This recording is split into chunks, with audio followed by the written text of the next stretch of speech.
नागपुरातून एक संतापजनक आणि मानवतेला काळीमा फासणारी घटना समोर आलेली आहे। रस्त्यावर कचरा वेचून उदरनिर्वाह करणाऱ्या एका वृद्धाला काही गुंडांनी आधी लुटले आणि त्यानंतर काठीने अमानुष मारहाण केली।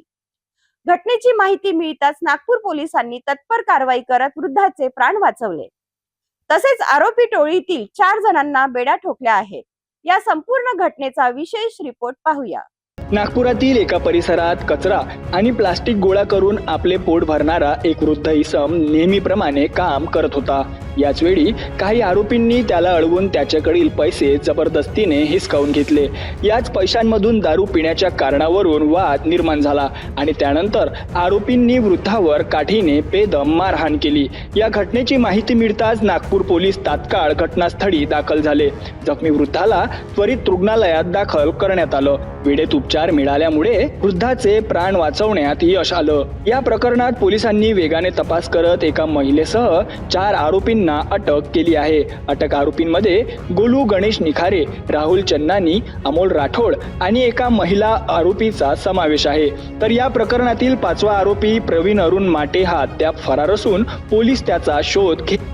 एक महिला आरोपी आहे आणि इतर 4 आरोपी गोलू गणेश निखारे वय 20 वर्षे, रामनगर फुटपाथवर सीए रोड नागपूर, राहुल रघुनाथ सोनवानी, अमोल धीरेंद्र सिंग राठोड आणि प्रवीण अरुण माटे अशा एकूण 5 आरोपितांनी यातील जो जखमी इसम आहे तो नेहमी कचरा वगैरे प्लास्टिक विकून आल्यानंतर त्यांच्याकडे जे काही पैसे होते त्यांच्याकडे जबरदस्ती हिसकावून घ्यायचा आणि स्वतः त्या पैशांनी दारू वगैरे प्यायचा। या गोष्टीचा राग मनात ठेवून त्याच्याशी भांडण करून काठीने आणि पंक्चर दुरुस्त करण्याचा जो पाना असतो त्या पाण्याने त्याला मारहाण केलेली, त्याला जखमी केलेला आहे।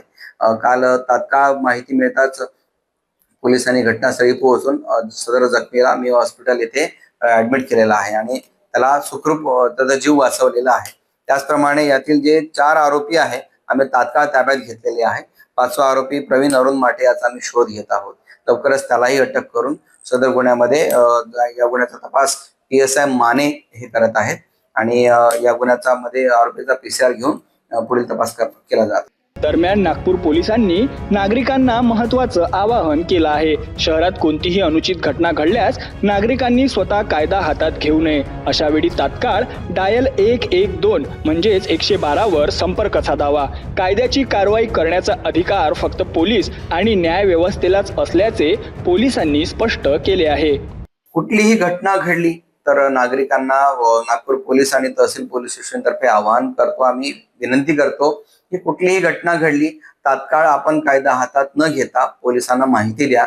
112 हा अत्यंत प्रभावी पोलिसांचा कॉन्टॅक्ट नंबर आहे। त्याच्यावर कॉन्टॅक्ट केल्यानंतर विदिन 5 मिनिट पोलिसांना सदर घटनास्थळी पोहोचणे बंधनकारक आहे आणि आपण कॉल केल्यानंतर तात्काळ तिथे पोलीस मदतीला पोहोचतील आणि पोलीस कायदेशीर कारवाई करतील याची खात्री बाळगा। परंतु आपणच जर कायदा हातात घेतला आणि जर काही दुर्घटना घडली तर आपल्या विरुद्ध सुद्धा ती कारवाई होऊ शकेल। कारण कायदेशीर कारवाई करण्याचे अधिकार हे फक्त पोलिसांनाच असल्यामुळे कृपया कोणीही कायदा हातात घेऊन स्वतःच निर्णय लावण्याचा प्रयत्न करू नका। न्याय प्रक्रिया आहे, पोलीस प्रशासन आहे, नक्कीच आपला जो विश्वास आहे कायद्यावर आणि पोलिसांवर त्यात तो आम्ही सार्थ ठरवू आणि आपल्याला कोणतीही जर घटना असली, कोणतीही तक्रार असली, आपण पोलिसांना संपर्क करा। आपल्या तक्रारीवर नक्कीच तात्काळ कारवाई केली जाईल याची खात्री बाळगावी। गरीब आणि असहाय्य वृद्धावर झालेल्या या अमानुष मारहाणीमुळे संताप व्यक्त केला जात आहे।